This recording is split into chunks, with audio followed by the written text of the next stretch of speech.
All right, today we are jumping into one of the most incredible origin stories ever told, the Book of Acts.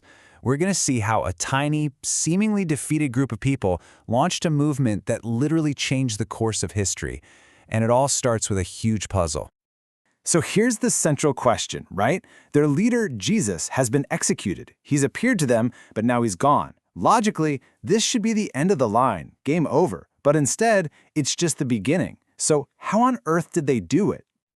Okay, so picture this. The disciples are all gathered in Jerusalem. They're probably still trying to process everything that's happened. And right before he ascends, Jesus gives them one final, absolutely monumental instruction. Now, this right here, this is way more than just a command. It's the entire roadmap for the Book of Acts. He's basically laying out a three-phase plan for global expansion. Start here in the city, expand out to the region, and then just, take it to the entire world. I mean, talk about an audacious goal for any group, let alone this one. And get this. This is the group he gives that mission to. About 120 people. That's it.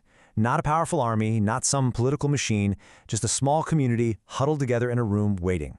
The odds are just stacked against them. But then, 10 days later, everything changes. It's the Jewish festival of Pentecost, and this becomes the moment, the inciting incident, where the waiting is over and the movement is born in a flash of divine power.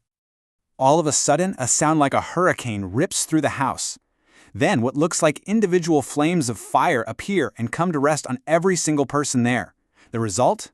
They're all filled with the Holy Spirit, and they start speaking in languages they have never ever learned before. And this is the crucial part. This wasn't just some weird supernatural sideshow. This filling was the power-up they were promised. It's what took them from being a scared group hiding in a room to being bold, courageous witnesses, ready to actually take on that impossible mission. So fueled by this newfound courage, the Apostle Peter gets up and gives this incredible public speech about Jesus to the huge festival crowds. And the impact is, well, it's nothing short of staggering. Just look at that number.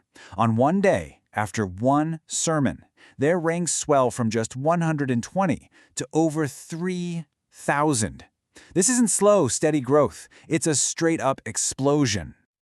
And it doesn't even stop there. A little while later, the text mentions the number of men alone had grown to about 5,000. So the total number was even bigger. The momentum they have is just unbelievable. And it's all happening right there in Jerusalem, the very center of the opposition. And what did this new community look like?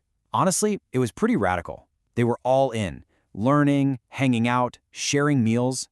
And famously, they shared everything they owned. People would just voluntarily sell a piece of land to make sure everyone in the group had what they needed. This wasn't some rule forced on them. It was a community completely driven by love and a shared mission. But as you can imagine, this kind of explosive, revolutionary growth doesn't go unnoticed for long. And pretty quickly, the movement starts facing threats from two directions: serious opposition from the outside and a challenge to its integrity from the inside. So the first big clash with the authorities kicks off when Peter and John heal a man who'd been lame his entire life. They give all the credit to Jesus, and their message about resurrection directly pokes at the beliefs of the powerful Sadducees, who didn't even believe in a resurrection. So the ruling council, the Sanhedrin, has them arrested.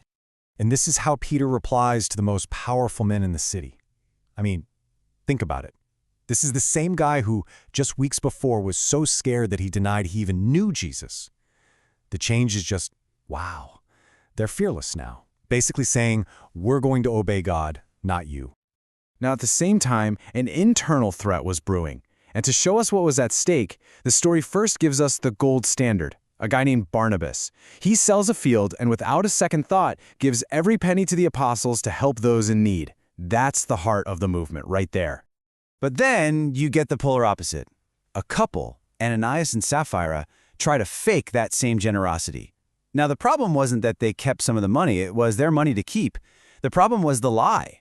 They pretended to give it all just to get the reputation without the sacrifice. They lied to the community, and in doing so, threatened the very trust that held the whole thing together. And the story shows the consequences for that were swift and severe. So, as the movement keeps growing, the opposition gets more and more intense. And it all comes to a head with the arrest of another leader, a man named Stephen. He's put on trial right before that same council. Stephen is ultimately executed by stoning, becoming the very first martyr for the cause.